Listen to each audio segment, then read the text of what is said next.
It always starts the same way. You tell yourself this time will be different, that you're finally ready to get your finances under control. You download a new budgeting app, buy a fresh notebook, maybe even label a few envelopes just to feel organized.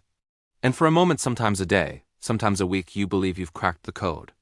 But then, like clockwork, it slips. A small purchase here, an unexpected expense there, and suddenly the entire system collapses. You look at your bank account with confusion and shame, wondering why something that seems so simple feels almost impossible to stick to. But what if the real problem isn't you? What if budgets fail not because you're irresponsible, but because no one ever told you the truth about how your brain reacts to money? People assume self-control is the key. They assume discipline is the answer. They assume that if you're struggling, it's because you're not trying hard enough. Yet deep down, you know that isn't the full story. Something inside you pushes back every time you try to restrict yourself, and you don't know why. There's a hidden trigger that sabotages your progress long before you overspend. A mental loop that convinces you to give up on budgeting before you've even had a chance to succeed. It's not lack of intelligence, and it's not lack of willpower. It's something far more subtle, deeply wired into your daily life, something that grows quietly every year until you no longer notice it's controlling you. And the truth is, no one warned you. No one explained that budgets are built to fail unless you understand the emotional architecture behind your financial decisions. You were told to track your expenses, but never taught how to track your impulses. You were told to spend less, but never shown why your brain rejects limitation. What's coming next isn't just a story. It's the reason you've never been able to stick to a budget until now. Before we dive into the deeper layers of this story, you need to understand something essential. Nobody grows up learning how to navigate the emotional weight of money. We learn how to solve equations, memorize dates, write essays, but not how to face the invisible forces that shape every financial decision we make. You weren't taught why spending gives you a rush, why saving can feel like punishment, or why budgets feel like cages instead of tools. And that missing knowledge quietly sets the stage for every financial struggle you've had until today.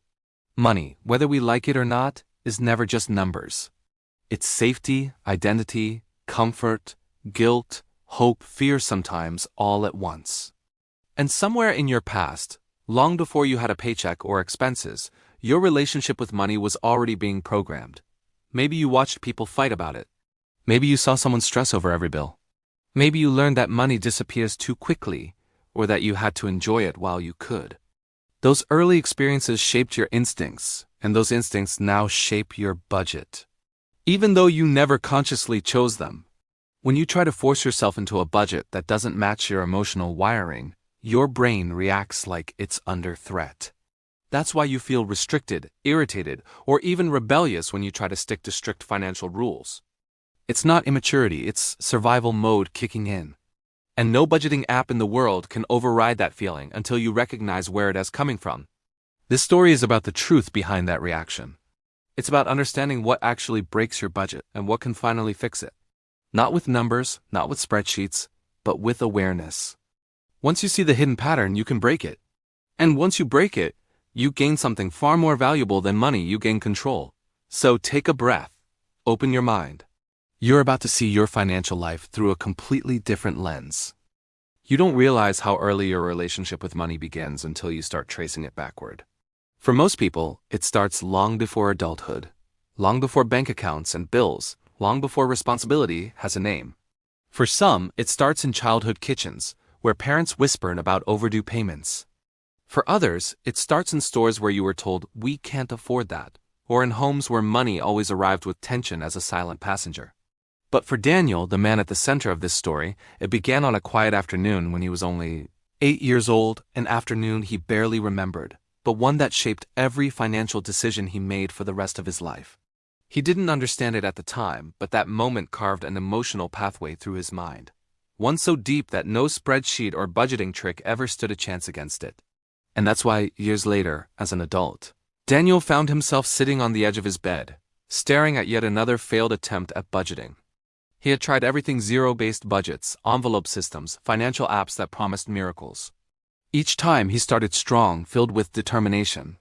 And each time, something inside him rebelled. This night was no different. He looked at his digital planner, where he had neatly categorized his expenses.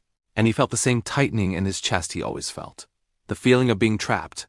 He closed the laptop with a thud and rubbed his temples. Why can't I just stick to it? He muttered to himself. It wasn't that he lacked discipline. In other areas of life, he excelled work, fitness, relationships. But budgeting? Every attempt ended the same way. Frustration, guilt, and a quiet promise to try again next month. Daniel didn't know it yet, but the real reason he couldn't stick to a budget had nothing to do with numbers. It had everything to do with memory. The next morning, he met his friend Louise at a cafe. She was the opposite of Daniel, organized, calm, the kind of person who color-coded her calendars and actually enjoyed balancing accounts. She took one look at him and laughed lightly. Another budgeting meltdown? Daniel slumped in his chair. It's like my brain refuses to cooperate. I try, and then something switches off. Louise stirred her coffee slowly. It switches off because you're budgeting backwards. Daniel frowned. Backwards? She nodded. Most people start with money. But the problem isn't money, it's the story you build around it. You're trying to control your finances without understanding what controls you. Her words lingered in the air, drowning out the cafe noise. Daniel leaned forward. What do you mean? Louise set her spoon down, crossed her arms, and studied him with the seriousness of a therapist. Tell me about your childhood. Not the numbers, just the emotions. What did money feel like growing up? He was caught off guard. He hadn't thought about that in years. I don't know, normal, I guess. She shook her head. Nobody has a normal money story. Everyone learns something, even if they don't realize it. At first, Daniel didn't want to dig. But something in Louise's tone told him this wasn't just a casual conversation. It was a key, maybe the one he'd been missing. So he let his mind wander back, searching through dusty memories he'd filed away long ago. And slowly, something surfaced. I remember, he began softly, one day when I was 8.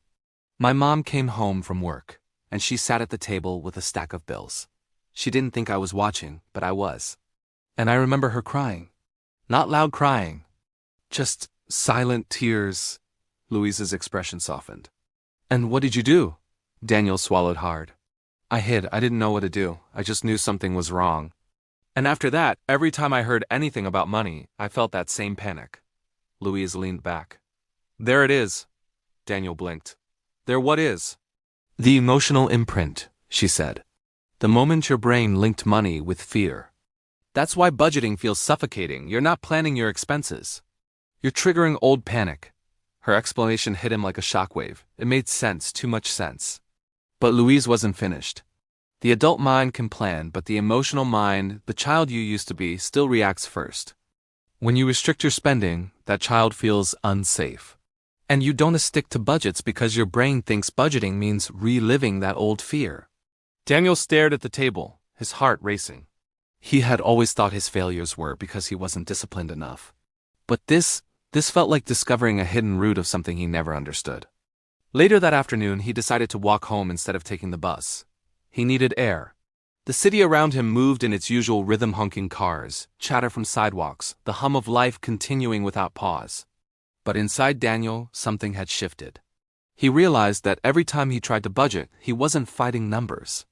He was fighting his own history.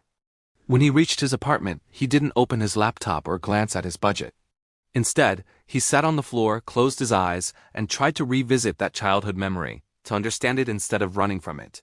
He remembered the dim light in the kitchen, the bills scattered like fallen leaves, his mother's tense shoulders. He remembered the sense of helplessness, the fear that something terrible was happening. For the first time, he let himself feel it instead of pushing it away. Hours passed, and when he finally stood, something subtle had changed. He wasn't fixed. Not yet. But now he could see the enemy clearly. And that meant he could finally confront it. Louise was right. He had been budgeting backwards. He'd been trying to manage money without managing the emotion attached to it. That night, he wrote in his journal a habit he rarely kept. He wrote about the fear, the memory, the shame of failing over and over. He wrote until his hand hurt. And right before he closed the notebook, he wrote one sentence that would become the beginning of his transformation. If I want to control my money, I have to stop letting my past control me. What Daniel didn't know yet was that this realization was only the first layer. Ahead of him was a deeper truth, one that would shake everything he thought he understood about budgeting, self-control, and the real reason people struggle with money. The next morning, Daniel woke with a strange mix of clarity and heaviness. It was as if the memory he had unraveled the night before had pushed open a door he didn't even know existed. He walked into the kitchen, made coffee without really thinking, and sat at the small round table where he usually organized his monthly expenses. But today, he didn't open any notebooks. Instead, he stared at the steam rising from his cup, and asked himself a question he had never dared to consider. What else have I been avoiding? Memory is a funny thing. It hides what hurts until you're ready to look, then floods you with details you thought were long gone. As Daniel sat there, more moments came back, not dramatic ones, but subtle scenes that had shaped him in ways he never questioned. He remembered standing in grocery store aisles, hearing adults whisper urgently about prices. He remembered his mother refusing small treats with a forced smile, pretending she didn't want them. He remembered birthdays celebrated modestly, with a quiet undertone of "we're doing our best." Those moments weren't traumatic, but they created a pattern, a blueprint. Money wasn't stability. Money was survival. And every time he tried to restrict himself as an adult, something in him reacted with the same urgency he felt as a child, a need to escape the feeling of scarcity. Later that day, Daniel met Louise again. They sat on a bench near the river, the afternoon sun casting long shadows across the water. Louise observed him for a moment before speaking. "You look like someone who's been thinking too much." Daniel laughed softly. "You have no idea. It feels like I'm watching my own life from the outside." Louise nodded knowingly. "Good, that means the real work is starting." He turned to her. "You said I've been budgeting backwards, so how do I do it the right way?" Louise crossed her legs and began explaining with the calm patience of someone who had walked this road herself. "You need to understand something important. You don't break emotional habits with logic. If you feel unsafe around money, no spreadsheet can fix that.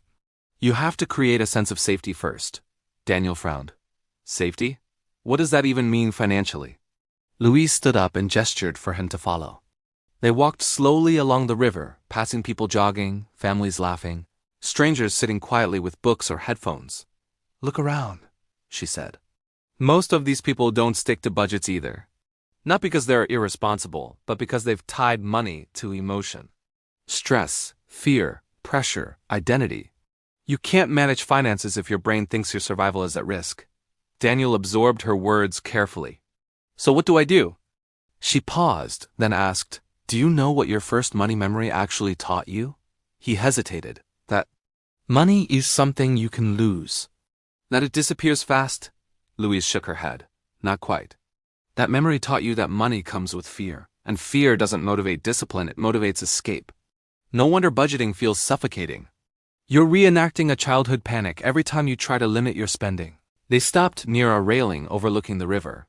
"So how do I stop escaping?" Daniel asked. Louise smiled gently. "By teaching your brain that money is not a threat anymore. By rewriting the story." That idea stuck with Daniel for days. Rewriting the story, it sounded abstract but powerful. He decided to experiment. Instead of forcing himself into strict rules, he tried something new. He created a comfort budget. It didn't focus on restriction. It focused on emotional safety. He wrote categories like breathing room, comfort purchases, unexpected kindness, and mental peace. It felt strange, almost childish, but when he looked at the numbers, he didn't feel the familiar anxiety. He felt calm. Over the next week, his entire approach began to shift.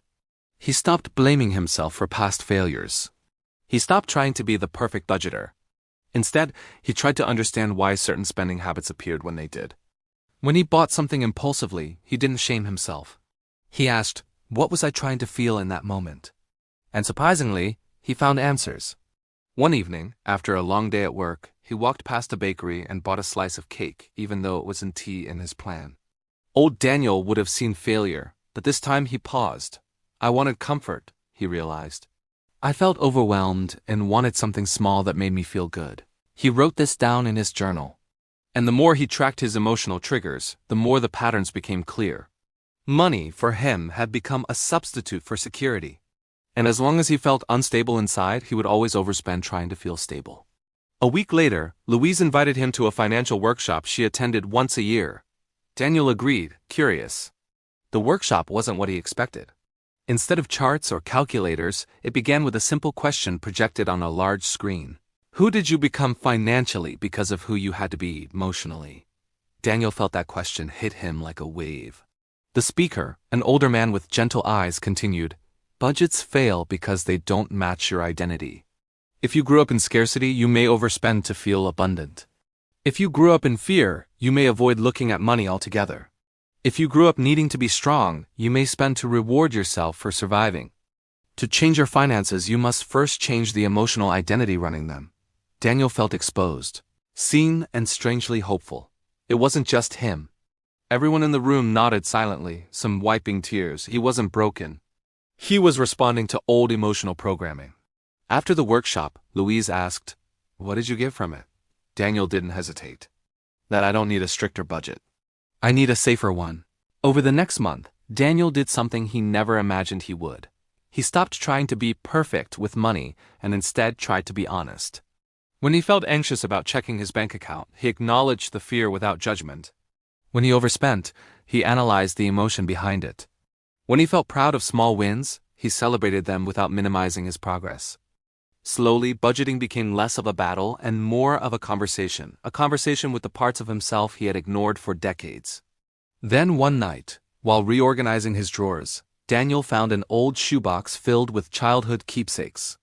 Inside was a folded piece of paper he hadn't seen in years. It was a letter his mother had written to him when he was 10 but never gave him. He recognized her handwriting instantly. Hands trembling, he opened it. The letter was simple but heartbreaking. "I hope one day you understand that I tried. Money has always scared me. Not because of the bills, but because I was terrified of failing you.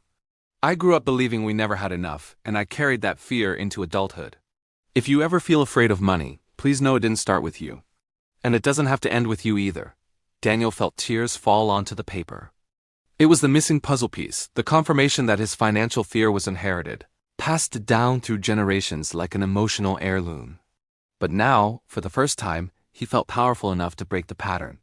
As he sat there with the letter, Daniel realized something profound.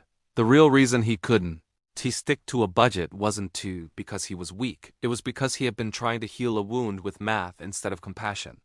And for the first time in his life, he finally knew the path forward. Daniel woke up the next morning with a sense of resolve he hadn't felt in years. The letter from his mother lay on the nightstand, carefully folded, as if it carried something sacred. In a way it did. It carried the truth, his mother's truth, his childhood truth, and now, finally, his own. He spent a long moment staring at it before getting out of bed, as if acknowledging the generations of fear and struggle woven into each word. For the first time, he didn't feel shame. He felt connection. He left his apartment early and walked through the city with no particular destination in mind. The morning air was crisp, and the sun was just beginning to rise, painting the buildings with soft gold. As he walked, he thought about how much his mindset had changed. Weeks ago, he believed budgeting was about categories, numbers, and rigid rules. Now he saw it as something far more personal, an emotional mirror reflecting every insecurity he had inherited or built. And instead of avoiding that reflection, he was finally learning to face it. He found himself at a small park he used to visit as a child. His mother had taken him there often, even during the hardest financial moments. They would sit on the swings and pretend everything was fine. He sat on a bench now, watching children run freely, untouched by the weight of money or adulthood. Watching them reminded him of something Louise had said. Your brain reacts to money the same way it reacted to safety as a child. He realized how true that was. The fear had been planted long before he had a wallet. A sudden buzz from his phone pulled him out of his thoughts. It was Louise. "Are you free today? I want to show you something." He replied instantly.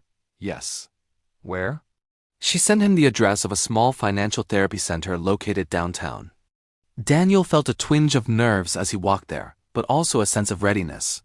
He was no longer running from his money story, he was stepping toward it. The center was warm and welcoming, decorated with soft colors and shelves filled not with financial books, but with psychology and self-development titles. Louise greeted him at the door with her usual calm smile. "I know this might feel strange," she said, "but understanding the emotional root is only the beginning. Now we need to reshape how your brain experiences money." Daniel raised an eyebrow. "Is that even possible?" Louise nodded. "Absolutely. If trauma can shape your relationship with money, healing can reshape it too. They entered a small room where a therapist named Marin introduced herself. She had a gentle presence, the kind that made Daniel feel safe right away. Louise told me you've been struggling with budgeting, she began. But it's never really about the budget.